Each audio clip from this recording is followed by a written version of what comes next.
Hi everyone, my name is Amber Miller and here is my physical education resources newsletter. We'll begin here with two articles that I found that were really awesome. First we have here the 4 meal planning tips for busy parents. This was on children's health and it was published in 2018, and it was just a really cool, quick article, quick read, and it just had some really great strategies to help parents plan their healthy meals so that themselves and their kids are all being fed healthy, and it's just one less thing to worry about. I know life gets super busy and often just going through a drive-through is just an often quick thing to get the family fed, but with these easy tips it provides ways to just get home from the store, do your meal prep for the week, and just make it so it's a really easy way so that you're not having to worry about feeding your family, and that way it's promoting a healthy lifestyle for the whole family. Secondly, I have this article over here. It was called Helping Children Handle Stress, and that was healthychildren.org in 2012. I don't think that mental health, well, it's talked a lot about with teens and college students and even like adults, it's not so much addressed at childhood, and that's a lot of where some mental health issues do start.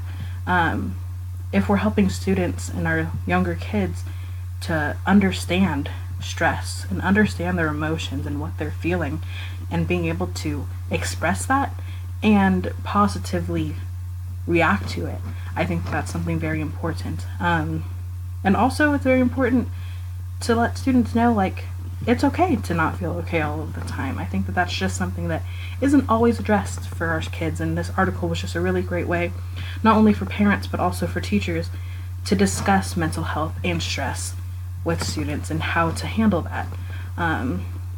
There was a list of issues in the article that can be developed from not helping kids to handle stress at that young age, including blood pressure issues and other very serious health risks that, if we think about it, can so easily be fixed and be prevented if we have this in our minds. So those were the two articles that I found. Over here on the right, we have this book. It's called Good Night Yoga. It's a pose-by-pose bedtime story by Miriam Gates. And this was written in 2015. So you see here it shows this child on the cover, and throughout the book it shows the same child on every page in a different pose, so it's a very easy interactive way for children to learn about yoga, which is not, again, something that children often do, and it's a great way to incorporate some physical activity into their everyday routine.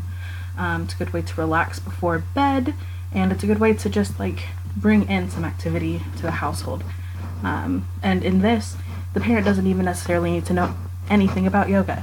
They can just follow along with the book, and this could even be turned into a family good night routine, and I think that that's just really cool. It's a very unique book, and it could be very beneficial for bedtime. So that's Good Night Yoga by Miriam Gates in 2015. So now we'll move on to some online resources. This first one is Parents for Healthy Kids. This was a really cool, different kind of website. It had a lot of like research and experiments and different things that were really focused for information for parents. Obviously, as teachers, we know the importance of physical education. That's why we're here in this class here.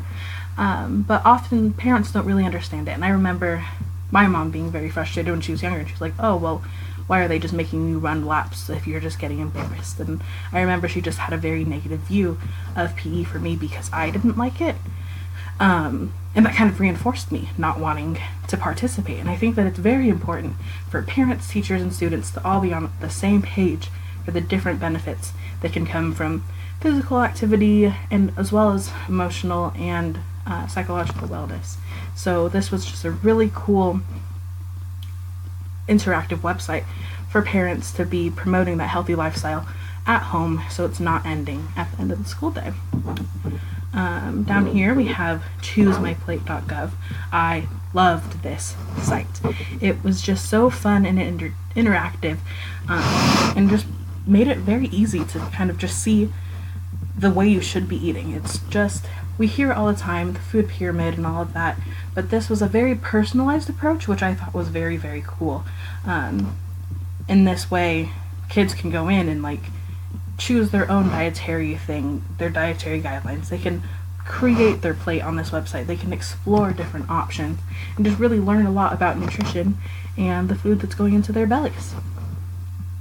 And last but not least, we have Shape America. This again kind of reminded me of that Parents for Healthy Kids website, in that it had so many different resources, tools, interactive guides, quizzes, etc. to help promote that healthy lifestyle at home. Because again, we can do recess in schools, we can do PE in schools, but it's what the kids do at home that's going to stick with them. And if the parents are on the same page, we're going to be able to promote that healthy lifestyle a whole lot easier. So again, these are just all of my resources. We have, again, Shape America, Choose My Plate, Parents for Healthy Kids on our online resources. We have Good Night Yoga by Miriam Gates, which is probably my favorite. We have Helping Children Handle Stress, and 4 meal planning tips for busy parents. Altogether, these are some really great resources to just promote that healthy lifestyle at home, get the whole family involved, and just get us all on the same page. Thank you.